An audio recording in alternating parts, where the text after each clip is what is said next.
खथायाव कोचिं लानाय फरायसाफोरा मानो डिप्रेसनाव दङ?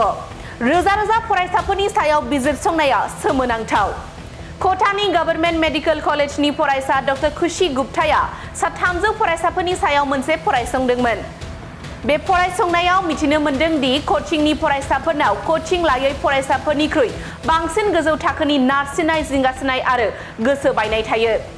बिजिरसंनायनि बादिब्ला कोचिं लानाय फरायसाफोरा सानोदि गावसोरनि लोगोफोरा गावसोरनिख्रुइ बांसिन सोलो गोनांसिन, जाय बिसोरनि गोसोआव फरायनायखौ साननायनि नारसिनथायनि थाखोखौ बांहोयो।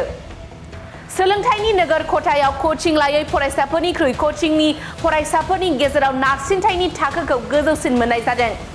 मेडिकल कलेज खथानि साइकाइट्रि बिफाननि हानजानि बिजिरसंनायाव मिथिनो मोन्दों दि कोचिं लानाय फरायसाफोरनाव गोबां समावनो बे मोनसे सानस्रिया थायो दि गावसोरनि लोगोफोरा गावसोरनिख्रुइ बांसिन सोलो गोनां। बेनि जाहोनाव बिसोरो गावसोरनि फरायनायनि समखौ खम जाबाय साननानै लायो। बे फरायसंनायाव बेखौबो मिथिनो मोन्दों दि कोचिंनि फरायसाफोरनि गोसो बायनायनि थाखोआ गुबुन फरायसाफोरनि रुजुनायाव 2 निफ्राय 12 मानथाखो गोजौसिनाव दङ। खथायाव कोचिं लानाय फरायसाफोरा मानो डिप्रेसनाव दङ? रोजा रोजा फरायसाफोरनि सायाव बिजिरसंनाया सोमोनांथाव।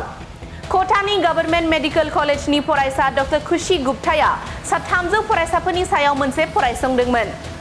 बे फरायसंनायाव मिथिनो मोन्दों दि कोचिंनि फरायसाफोरनाव कोचिं लायै फरायसाफोरनिख्रुइ बांसिन गोजौ थाखोनि नारसिननाय, जिंगासिनाय आरो गोसो बायनाय थायो।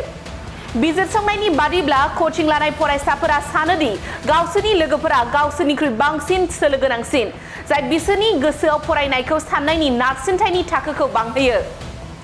सोलोंथाइनि नोगोर खथायाव कोचिं लायै फरायसाफोरनिख्रुइ कोचिंनि फरायसाफोरनि गेजेराव नारसिनथायनि थाखोखौ गोजौसिन मोननाय जादों। मेडिकल कलेज खथानि साइकाइट्रि बिफाननि हानजानि बिजिरसंनायाव मिथिनो मोन्दों दि कोचिं लानाय फरायसाफोरनाव गोबां समावनो बे मोनसे सानस्रिया थायो दि गावसोरनि लोगोफोरा गावसोरनिख्रुइ बांसिन सोलो गोनां। बेनि जाहोनाव बिसोरो गावसोरनि फरायनायनि समखौ खम जाबाय साननानै लायो।